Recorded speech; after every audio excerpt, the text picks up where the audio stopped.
Amar police station నుండి పిలుపు రాగానే కలవడానికి వెళ్తాడు.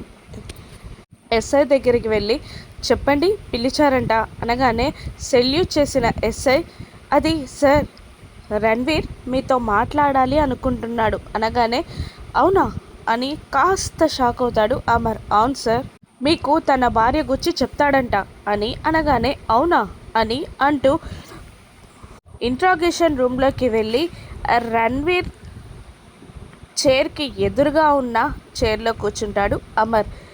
చెప్పు అని అమర్ అడుగుతూ ఉంటాడు.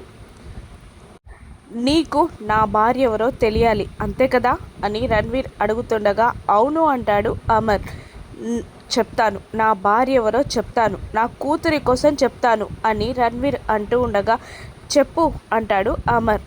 తను నీకు తెలిసిన మనిషే అనగానే అమర్ షాక్ అవుతాడు. నాకు తెలిసిన వ్యక్త అని అమర్ ఆలోచిస్తూ ఉండగా నీకు చాలా క్లోజ్గా ఉంటుంది, రోజు నువ్వు తనతో క్లోజ్గా ఉంటావు, రోజు నిన్ను చూస్తూనే ఉంటుంది, నువ్వు తనని చూస్తూనే ఉంటావు అనగానే ఎవరా అని ఆలోచిస్తూ ఉంటాడు అమర్.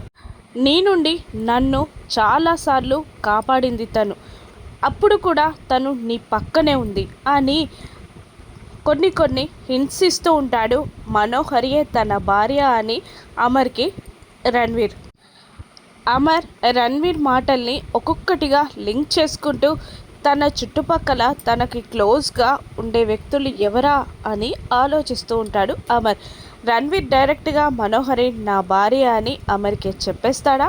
అమర్ మనోహరియే రణ్వీర్ భార్య అని కనుక్కోగలడా? మనోహరి కుట్రలన్నీ బయటపడినట్టేనా? భాగ్య అమర్లు ఒక్కటవుతారా? అంజు పరిస్థితి ఏంటి? రానున్న ఎపిసోడ్లో చూద్దాం. Thank you for watching.